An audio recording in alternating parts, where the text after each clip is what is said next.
Hello everyone, स्वागत है आप सभी का एक बार फिर से यस पब्लिक स्कूल रणोली के इस ऑनलाइन प्लेटफॉर्म पर।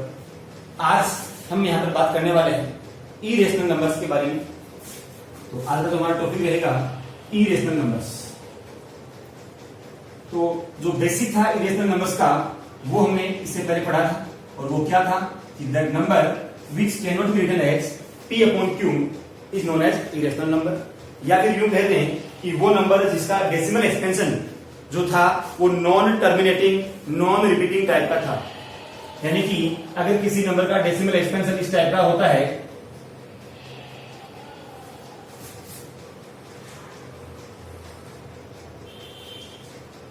जिसमें हम उससे आगे का जो नंबर क्या आने वाला है उस नंबर को हम प्रेडिक्ट नहीं कर सकते कि आगे क्या नंबर आने वाला है, वो सभी नंबर, और प्लस क्या है वो नॉन टर्मिनेटिंग भी होना चाहिए, तो उस नंबर को हम क्या बोलते हैं इरेशनल नंबर बोलते हैं। दूसरा क्या बताया था, अगर कोई नंबर का p अपॉन q में हम नहीं लिख सकते हैं तो वो क्या होता है, एक इरेशनल नंबर होता है। अब इसमें हमने ये कहा था कि जितने भी जो आपके रूट वाले नंबर्स हैं वो सभी क्या होते हैं, इरेशनल नंबर होते हैं। अब आज हम उसको प्रूव करके देखेंगे कि जो रूट वाले नंबर्स हैं वो इरेशनल नंबर कैसे होते हैं। तो सबसे पहले मैं क्वेश्चन ले रहा हूं कि prove that root 2 is an irrational number. अपना क्वेश्चन है prove that root 2 is an irrational number. देखिए अब हम यहां पर जिसको प्रूव करेंगे वो प्रूव क्या करेंगे, किस प्रकार से इसको प्रूव करेंगे। हम सबसे पहले यहां पर इसको प्रूव करने के लिए मेथड काम में लेंगे, इसको बोलते हैं कॉन्ट्राडिक्शन मेथड। अब देखिए कॉन्ट्राडिक्शन मेथड क्या होता है, इसमें हम क्या करेंगे, सबसे पहले लेके चलेंगे कि जो रूट 2 है वो एक रेशनल नंबर है। हम सबसे पहले रूट 2 को एक रेशनल नंबर मान के चलेंगे। क्यों मान के चलेंगे, क्योंकि हम इरेशनल नंबर पर किसी भी प्रकार का कोई भी ऑपरेशन अपन परफॉर्म नहीं कर सकते हैं। इसलिए स्टार्टिंग हम करेंगे कहां से कि रूट 2 जो है वो क्या है, एक रेशनल नंबर है। और सबसे लास्ट में क्या करेंगे, हम अपने द्वारा कंसिडर की गई उस बात को हम गलत साबित कर देंगे कि हाँ हमने जो अपने यहाँ जो इमेजिन किया था कि रूट 2 एक रेशनल नंबर है वो क्या है, गलत है। इसलिए हम अपनी जो एजम्पशन है उसको सही करेंगे, और सही करते हुए क्या कहेंगे कि रूट 2 जो है वो क्या है, इरेशनल नंबर है। बात करते हैं, देखिए स्टेप नंबर 1 क्या होगा। सबसे पहले let root 2 is rational number. Root 2 क्या है, रेशनल नंबर है। So it can be written as, it can be written as p upon q। इसका मतलब क्या होगा कि हम कह सकते हैं कि रूट 2 जो है वो क्या है, p अपॉन q हम लिख सकते हैं। वेयर कंडीशन होती है कि p अपॉन q, जो p और q है वो क्या होते हैं, सिंपलेस्ट फॉर्म में होते हैं। तो सिंपलेस्ट फॉर्म में होने का मतलब क्या होगा कि p एंड q आर को प्राइम्स। को प्राइम का मतलब क्या होगा, यहाँ पे को प्राइम का मतलब ये होगा कि p और q आपस में किसी भी नंबर से नहीं कटते। फॉर एग्जांपल कि अगर 2/4 होगा तो दोनों कट रहे हैं, 1/2 हो जाएगा। तो ये इस प्रकार के नंबर नहीं है, ये क्या है, इस प्रकार के नंबर है जिनका कॉमन फैक्टर क्या आता है, 1 आता है। को प्राइम का मतलब क्या होता है, वो नंबर्स होंगे या फिर pair of the numbers whose common factor is only 1, यानी जिसका एचसीएफ क्या होता है, सिर्फ और सिर्फ 1 होता है, उसको क्या बोलते हैं अपन, को प्राइम बोलते हैं। तो ये हो गया। अब उसके बाद हम क्या करेंगे, इसको सोल्व करते हैं। तो अब यहां से इसको सोल्व करेंगे तो क्या मिलेगा हमें, p की वैल्यू क्या हो जाएगी, ये हो जाएगा रूट 2 की। तब ये हो गया तो हम करेंगे यहां से स्क्वायरिंग बोथ साइड। जब इसको अपन दोनों तरफ इसका स्क्वायर कर देंगे तो हमें क्या मिलेगा, देखिए जरा, p का हम जब स्क्वायर किया तो क्या मिलता है, p स्क्वायर मिलता है। इस 2 का स्क्वायर किया तो रूट 2 का स्क्वायर क्या मिलेगा, 2 मिलेगा, और q का स्क्वायर किया तो q स्क्वायर मिलेगा। ये इसको बोलता हूं इक्वेशन नंबर 1। जरा ध्यान से सुनिएगा, ये इक्वेशन क्या बोलेगी, p स्क्वायर जो है वो इक्वल है किसके, 2q स्क्वायर। इस बात का मतलब क्या होगा कि जो p स्क्वायर है उसके फैक्टर में एक 2 आएगा। अगर मैंने कहीं कोई नंबर लिखा ऐसा कि p is equal to 2 into m, इसका मतलब क्या होगा कि p के 2 फैक्टर है, कौन कौन से, 2 है और एक m है। तो यहां पर अगर p स्क्वायर का एक फैक्टर है 2, तो इक्वेशन 1 से यहां पर क्या कर सकते हैं, हम क्या कहेंगे कि 2 is a factor of P square. देखो यहां पर सिर्फ और सिर्फ आपके पास में जो पीछे में जो भी हमने पढ़ा है सिर्फ उसका बेसिक्स का यूज करना है और कुछ नहीं। मैक्सिमम इसमें लैंग्वेज ज्यादा लिखनी है आपको और ज्यादा कुछ नहीं, कैलकुलेशन यहाँ पे नहीं करनी है। तो क्या होगा, देखो ध्यान से सुनिएगा, यहां से हमें क्या बोल दिया कि जो 2 है वो क्या होगा, पी स्क्वायर का फैक्टर होगा। अब अगर 2 इस पी स्क्वायर का फैक्टर है तो हम ये भी कह सकते हैं कि जो 2 है वो फैक्टर होगा पी का भी। देखिए जैसे अगर कोई नंबर मैंने लिया 16, उसका फैक्टर है 2, तो 16 का रूट क्या होगा 4, तो 4 का फैक्टर भी क्या होगा 2 होगा कि नहीं होगा। कंडीशन है 2 क्या होना प्राइम नंबर है तो ये होता है हमेशा। तो इसका मतलब क्या होगा 2 जो है वो पी का भी एक फैक्टर होगा। अब ये अगर पी का कोई फैक्टर है तो इसका मतलब क्या होगा, जो 2 की टेबल में पी आता है, बात का मतलब क्या है कि जो 2 की टेबल में पी आता है और मैं बोलता हूं कि कितनी बार आता है, मैंने मान लिया m टाइम्स आता है, यानी कि जो p की वैल्यू है वो क्या हो जाएगी 2m हो जाएगी, होगी p की वैल्यू 2m। अब हम क्या करेंगे, ये जो p की वैल्यू आई 2m, दोबारा ध्यान सुन लीजिएगा, यहां पर 2 is a factor of p। इस बात का मतलब ये होता है कि जो 2 की टेबल में p आता है, कितनी बार आता है हमें नहीं पता, तो मैंने मान लिया कि जो p है वो 2 की टेबल में m टाइम्स आता है। अब हम क्या करेंगे, जब m टाइम्स आता है तो p की वैल्यू क्या हो जाएगी, यहां से 2m हो जाएगी। अब जब p की वैल्यू होगी 2m, तो ये p की वैल्यू हम कहां रखेंगे, इक्वेशन नंबर 1 में रखेंगे। तो क्या करेंगे, put p is equal to 2m in equation number 1।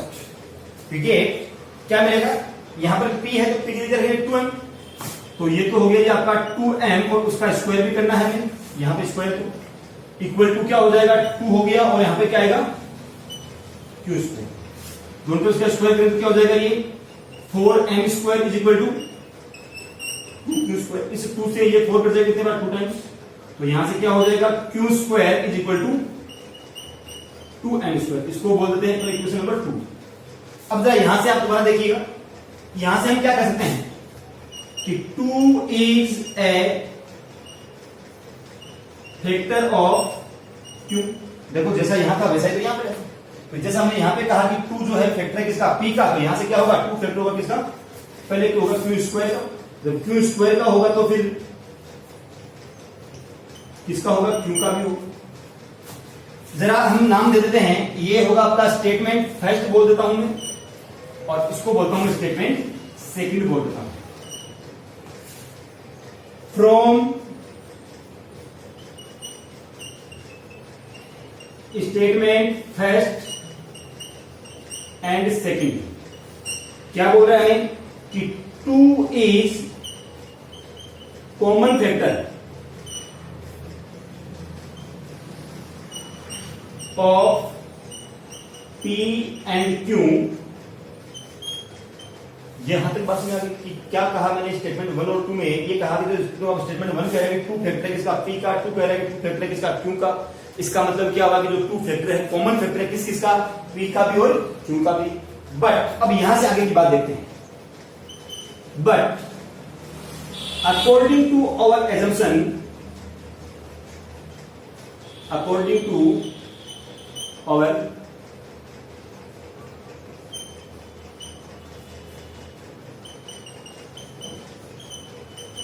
assumption p and q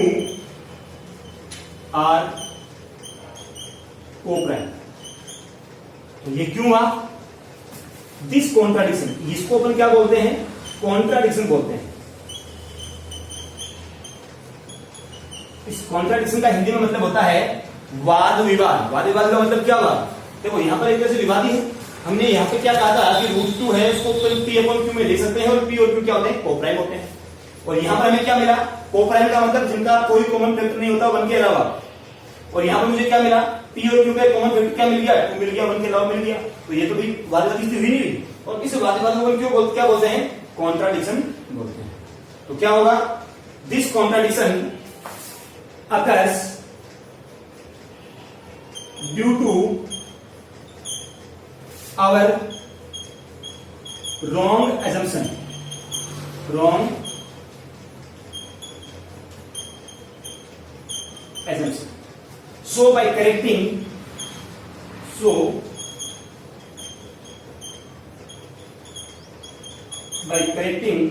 our assumption,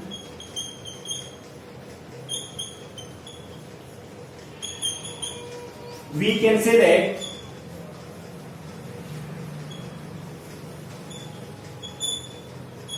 √2 is irrational number. हमने स्टार्टिंग में क्या माना था? √2 को रेशनल माना था, तो हम यहां पे क्या बोल देंगे? √2 is irrational number.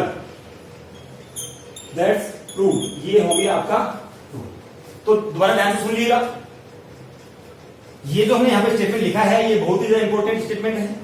तो फिर से बोल रहा हूं, हमें क्या करना है? देखो √2 है, √3 है, √5. यहां पर जो अपनी बुक में 3 क्वेश्चन दे रखे हैं, √2 का, √3 का और √5 का. मैं सिर्फ ये एक ही क्वेश्चन कराऊंगा, बाकी के जो तीनों क्वेश्चन है वो आप खुद करेंगे. यहाँ पर फर्क क्या रहेगा? जहां जहां हमने √2 लिखा है वहां आप क्या लिख देंगे? 3 लिख के चलेंगे, और ऐसे 5 में 5 लिख के चलेंगे. तो दोबारा सुन लीजिएगा, एक बार फिर से बता देता हूं. हमें प्रूव ये करना है कि जो √2 क्या है? इरेशनल नंबर है. तो हम यहाँ पर क्योंकि जो इरेशनल नंबर्स हैं उन पर किसी भी प्रकार का कोई भी ऑपरेशन परफॉर्म नहीं कर सकते हैं, इसलिए हमें क्या मान के चलेंगे कि जो √2 है वो क्या है? एक रेशनल नंबर है. और अगर वो √2 आपका रेशनल नंबर है तो क्या होगा? उसको हम P/Q की फॉर्म में लिख सकते हैं, जहां पर P और Q दोनों क्या होंगे? कोप्राइम होंगे. कोप्राइम होने का मतलब क्या होगा? कि उन दोनों का कोई भी कॉमन फैक्टर नहीं होगा अदर देन 1 के अलावा उनका कोई भी कॉमन फैक्टर नहीं होगा. तो हमने यहां से लिखा. अब यहां से इसको Q को ऊपर लेके आएंगे तो क्या हो गया? P = √2Q हो गया. जब इसका हम यहां से स्क्वायर करेंगे तो हमें क्या मिलेगा? P² = 2Q². अब इस स्टेटमेंट का मतलब क्या होता है? इस स्टेटमेंट का मतलब ये होता है कि 2 is a factor of P². अब अगर 2 फैक्टर है P² का तो 2 फैक्टर होगा किसका? P का भी होगा, क्योंकि कोई भी नंबर अगर किसी नंबर के स्क्वायर का फैक्टर है तो उस नंबर का भी वो फैक्टर होगा. तो यहां से हम कह सकते हैं 2 is a factor of P also. अब इसका मतलब क्या होता है कि 2 की टेबल में P आता है और मैंने मान लिया कि वो कितनी बार आता है? m टाइम्स आता है. तो क्या हो जाएगा? P = क्या हो जाएगा? यहां से 2m हो जाएगा. अब ये जो P = 2m है उसको हम रखेंगे इक्वेशन नंबर 1 में. तो ये क्या हो जाएगा? 2m का होल स्क्वायर = 2Q². ब्रैकेट इसका ओपन किया तो क्या हो जाएगा? ये 4m² = 2Q². 2 से 4 कटेगा कितना? 2 टाइम्स. तो ये क्या हो जाएगा? यहां से Q² = 2m². अब इसका मतलब क्या होगा कि जो Q² का एक फैक्टर क्या होगा? 2 भी होगा, जैसा यहां पे हमने किया था. तो 2 फैक्टर है किसका? Q² का. तो Q² का फैक्टर तो किसका हो जाएगा? Q का भी फैक्टर होगा. अब देखिए स्टेटमेंट सेकंड ये बोल रहा है, स्टेटमेंट फर्स्ट ये वाला रहा. ये दोनों से मुझे एक बात पता चली है कि जो 2 है वो P और Q दोनों का क्या है? कॉमन फैक्टर है. और ये Q है कॉमन फैक्टर, सॉरी जो आपका P और Q दोनों का कॉमन फैक्टर कौन है? 2 है. लेकिन हमने जो आपका एज्यूम किया था वो एज्यूम में क्या लिखा था कि P और Q का कोई भी कॉमन फैक्टर नहीं आना चाहिए 1 के अलावा. और यहां तो भाई मुझे 1 के अलावा एक फैक्टर मिल गया, 2 मिल गया. तो ये क्या हुआ? यहाँ पे कॉन्ट्राडिक्शन हुआ. इसको क्या बोलेंगे अपन? फिर से सुन लीजिए. कॉन्ट्राडिक्शन का मतलब होता है वाद विवाद, लड़ाई की स्थिति. तो ये कॉन्ट्राडिक्शन हुआ और हम यहां पर इस कॉन्ट्राडिक्शन को हम सोल्व करेंगे. कैसे सोल्व करेंगे? सो हम लिखेंगे this contradiction occurs due to our wrong assumption. ये जो कॉन्ट्राडिक्शन बना है ये किसकी वजह से बना है? सिर्फ और सिर्फ हमारे गलत इमेजिनेशन की वजह से बना है. जो हमने क्या किया था कि जो √2 है वो क्या है? रेशनल नंबर है. हमने इमेजिन कर लिया था गलती से. क्या इमेजिन कर लिया था कि √2 क्या है? रेशनल नंबर है. तो हम क्या करेंगे? अपनी गलती को सुधारेंगे. So by correcting our imagination या so by correcting our assumption we can say that √2 is an irrational number. हम क्या कह देंगे कि जो √2 है वो क्या होगा? एक इरेशनल नंबर होगा. ये हो गया आपका √2 के बारे में. अब अगर आपको बोला जाए कि √3 का प्रूफ करना है तो आप क्या करेंगे? जहां जहां √2 है ध्यान से सुन लीजिएगा. आप इससे पहले एक बार इसका स्क्रीनशॉट लेकर रख सकते हैं. आप पहले कोशिश कीजिएगा. देखिए जब भी कभी अपनी क्लास हो, अपन पढ़ा रहे हैं आपको, तो जरूर ध्यान रखिएगा बात का. एक रफ कॉपी साथ में लेके रखिए जिससे कि आप उस कॉपी पर रेगुलर जो जो हम बता रहे हैं बोर्ड पे उसको आप कॉपी पे नोट्स के रूप में लिखते रहें या आप खुद सोल्व करते रहें. मैं फिर से बोल देता हूं मैथमेटिक्स सब्जेक्ट है. सोल्व नहीं करोगे नहीं आएगा, जितना सोल्व करोगे उतना ही ज्यादा अच्छे से समझ में आएगा ही। तो आप इसको सोल्व करते रहे साथ साथ में, फिर भी एक बार के लिए आप इसका स्क्रीनशॉट लेके रखें ताकि मैं आपको रूट 3 का आगे बता सकूं।